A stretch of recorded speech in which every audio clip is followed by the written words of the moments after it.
Hey friends, welcome back to Birds of a Feather Talk Together. This week we are talking about the pink-headed fruit dove. If you listen to us, you know Shannon loves the color pink, so she chose this bird and it was a ton of fun to learn about. You should stop what you're doing right now and look this bird up because it's beautiful. If you're driving and want to know, it has a gorgeous pink head and bib, and then some white and darker striping that almost looks like a necklace around the neck of the bird.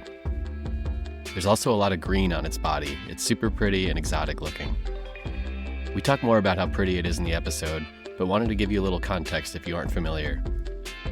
They're native to Indonesia in the mountains, so they haven't been studied a ton because they're in a place that is really hard to get to. Shannon talks a lot about how cool this bird is and why you should be excited about it. We also answer a mailbag question from one of our listeners, Kelsey, on the black and white warbler, which is a lot of fun. As always, it's married ornithologists and curators of birds at the Field Museum, John Bates and Shannon Hackett, alongside myself, RJ, and my wife, Amanda, newer birders who are learning as we go. All right, let's go grab our binoculars and let's get into it.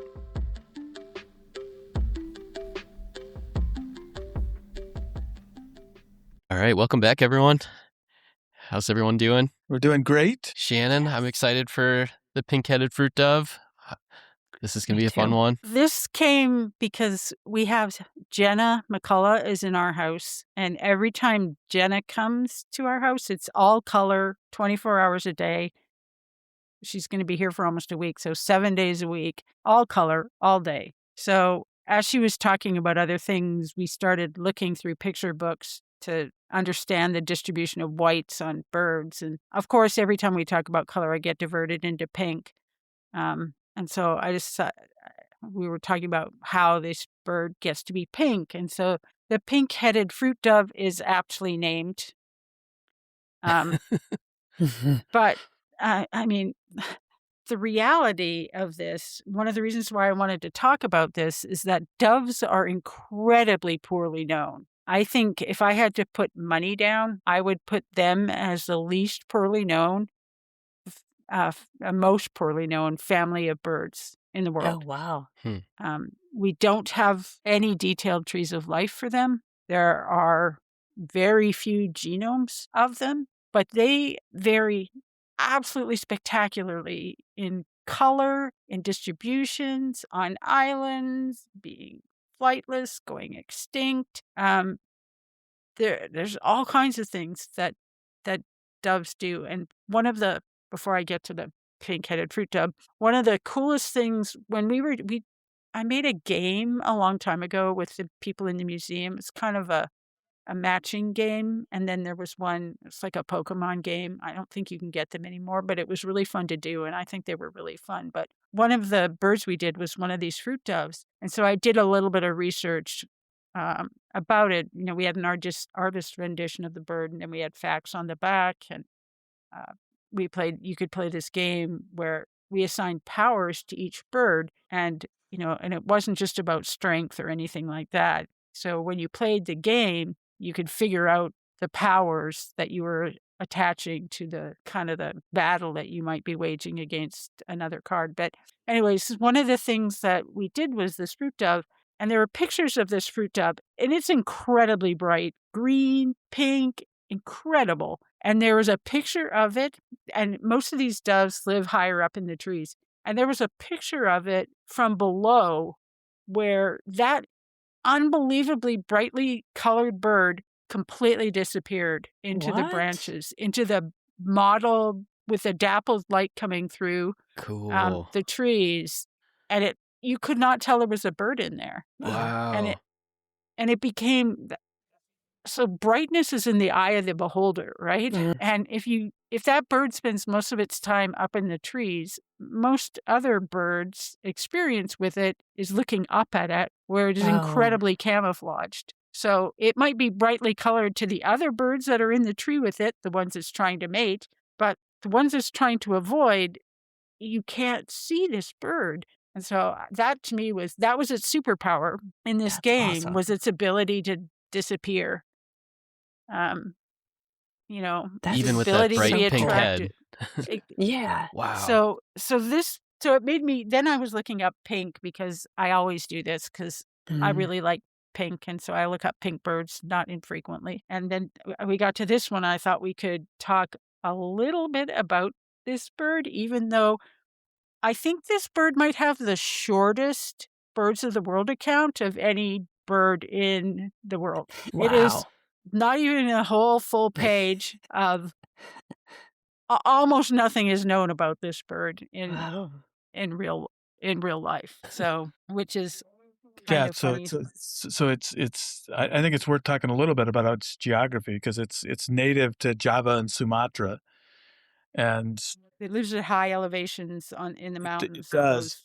those. There's a $10,000 question from my perspective because Java and Sumatra are these very large islands, so they're on the order of the size of Cuba and Hispaniola, and yet they've had lots of people on them for many, many hundreds of years, to the point where the deforestation across the islands is rampant, including the fact that most of the lowland areas are gone on both islands. And so I always wonder when you see something like this that's up in the mountains, whether it's always been up at the mountains or whether it was basically forced up in the mountains as its final stronghold as a species. Oh, Kind of disconcerting. Yeah. Well, then it's Yeah. resilient. because it's only found at a certain elevation, right? There's like a range in the In theory, mountains above on these islands 2,000. that, okay. Theory above 2,000, but we know so Okay. little about it. Wow. It's an interesting thing. The scientific name is Tilenopus porphyrius, which the porphyrius part is very apt as well.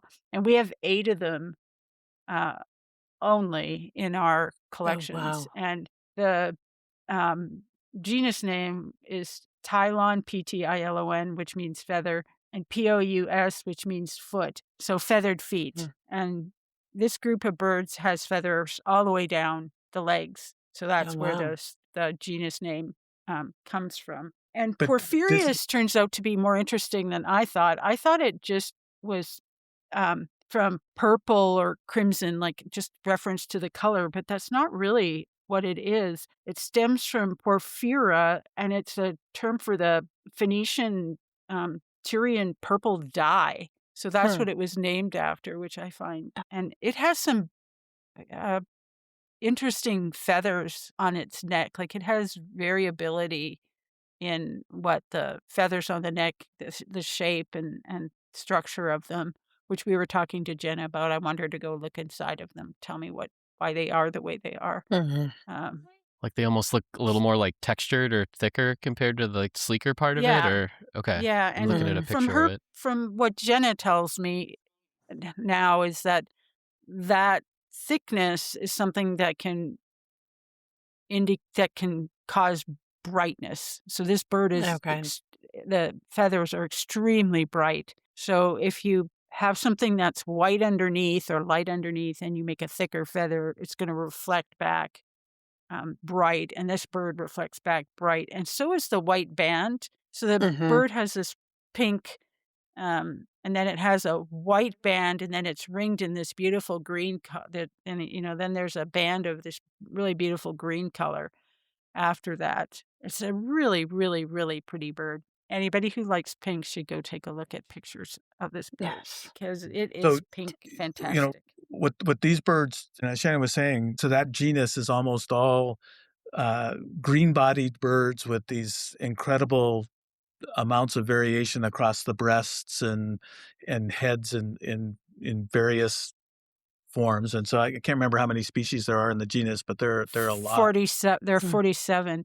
and their heads differ in shape too. So we always think of doves having dove-like heads, but there's quite a bit of variation in the shape of these birds' head and the extent of white, whether you have white or not, what color the green is. Really, but I think really almost spectacular. All of these are frugivores, so they're going around in the forest and eating tropical fruits that that are in probably fairly specific ones across most of the season. And then do they exist? Sorry, go ahead, RJ. Oh, I was just going to say, going back to the geography too that John was talking about. So, you mentioned that they're, Sumatra, Java, and Bali. So, so for people who aren't familiar, that's kind of near like Indonesia, almost like between like Australia and India, kind of along that area. But so are these different like they're not migrating from like each of these islands to another island. Are these separate populations in each of these places, or do we know?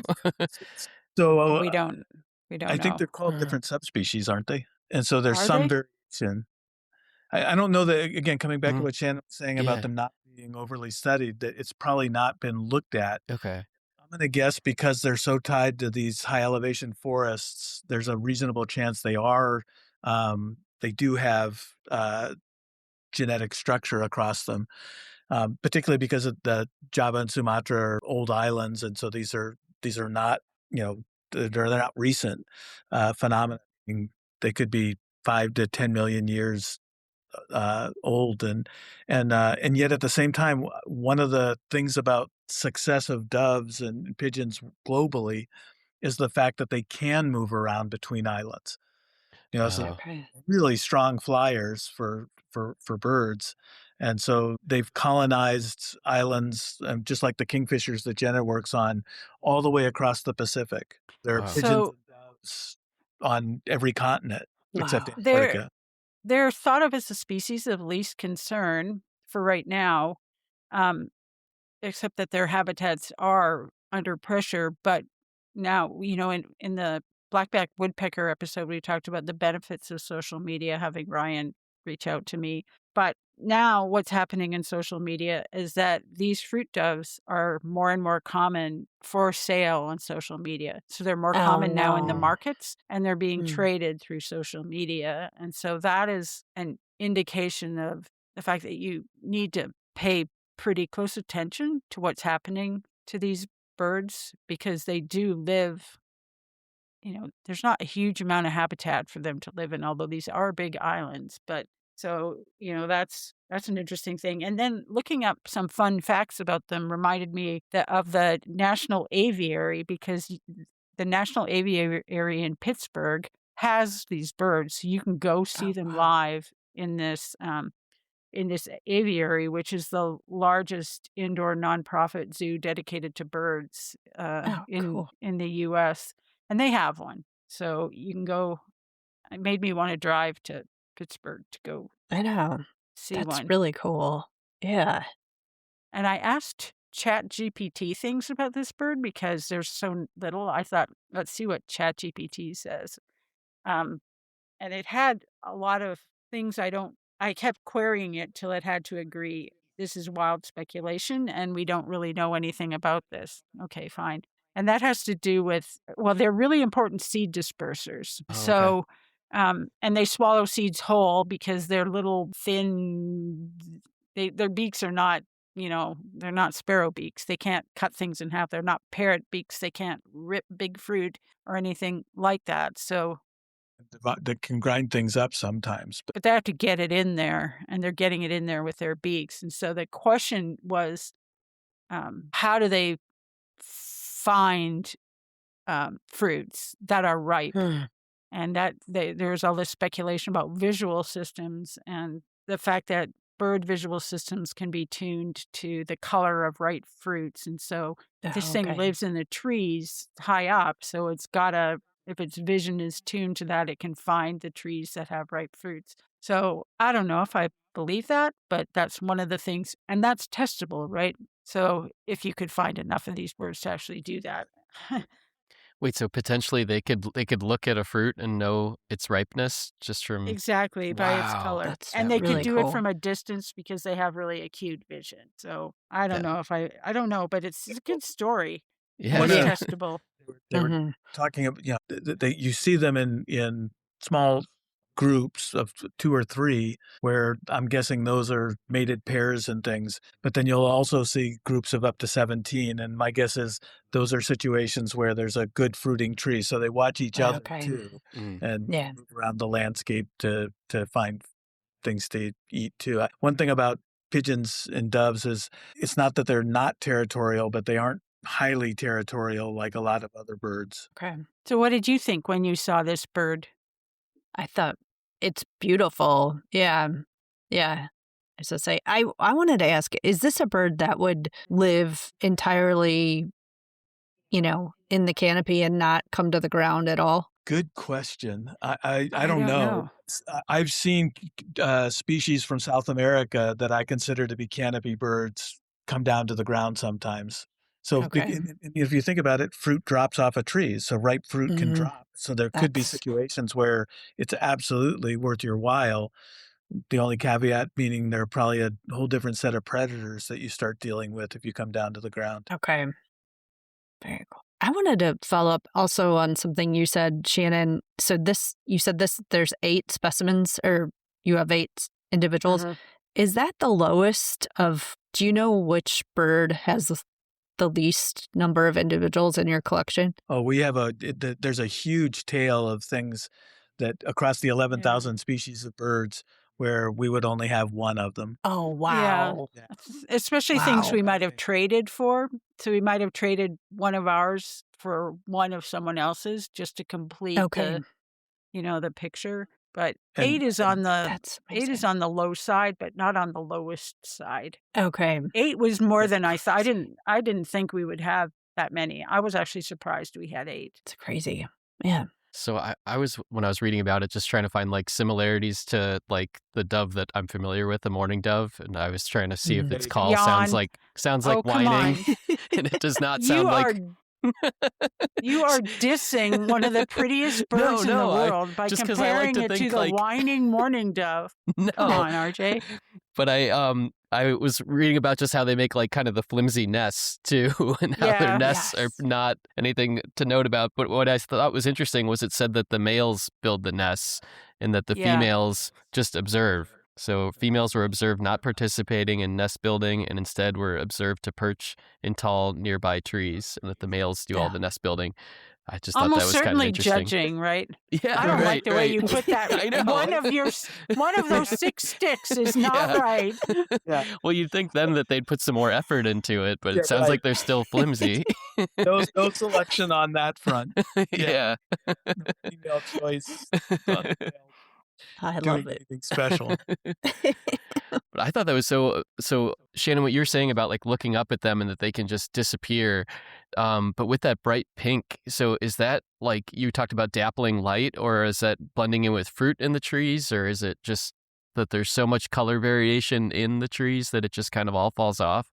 I mean, I can't believe a bird with that Yeah, bright or- pink head could Or disappear. the way That's it so holds cool to think yes. about. The way it holds itself could be. Oh, you know, okay. whether what you see and what you don't. I didn't look, but I should have looked to see if there's any pictures of it from underneath that you could do that. I think we have a really warped sense of this now. And I'm saying that because on the one hand, we've got binoculars and cameras. Mm. And so if you were just out there walking in the forests of Java and Sumatra, trying to figure out what you were looking at 30 meters away in those situations with the changing light, it's probably pretty much impossible to be sure to see that head in the right light to actually have wow. to make a contrast. And yet it's probably I wouldn't be surprised for the birds being up in the canopy that pink head really stands out. Mm, So they can find each other. Yeah. okay.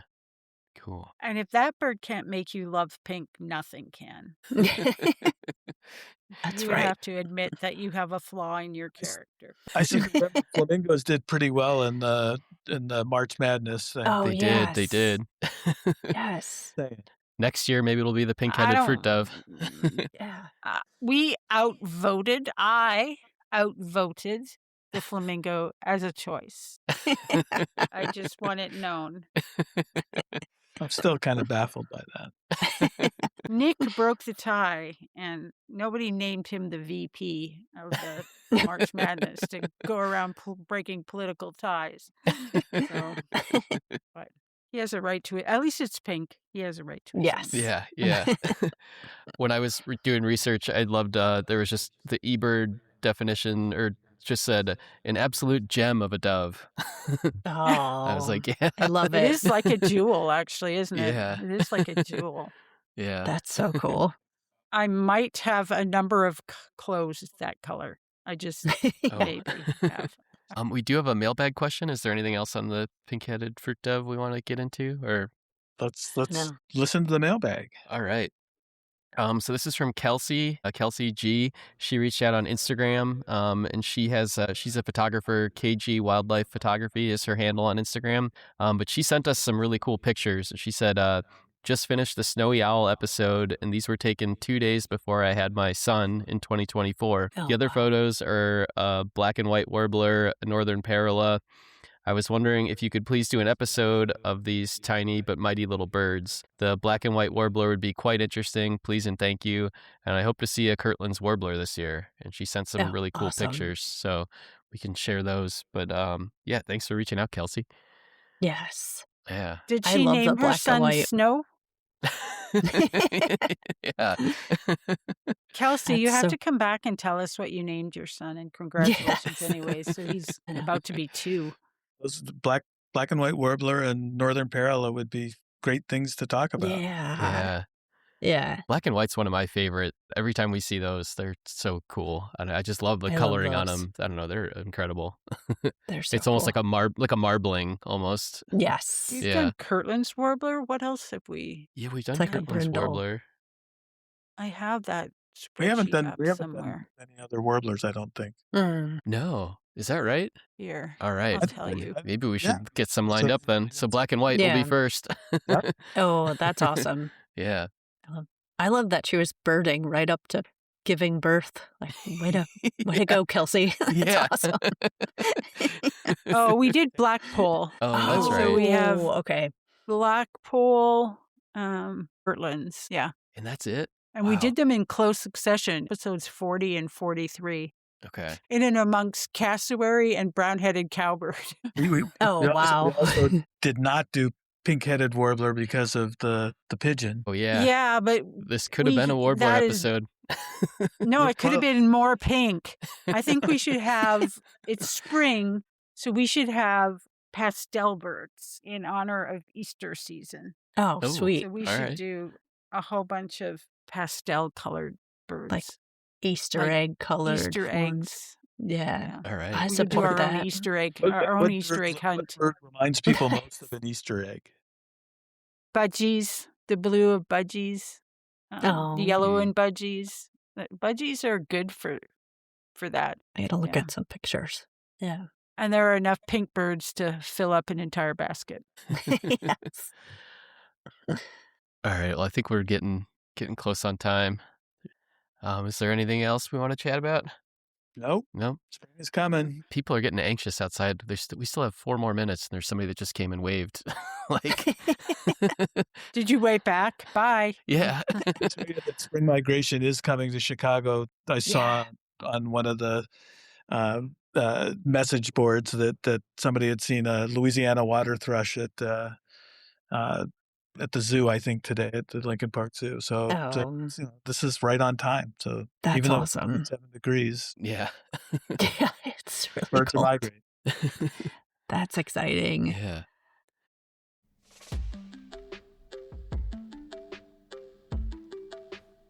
Thank you so much for listening. The pink-headed fruit dove was so cool. I hope you all enjoyed it as much as we did. Next week, we'll talk about the black and white warbler. We're going to do a full episode on them.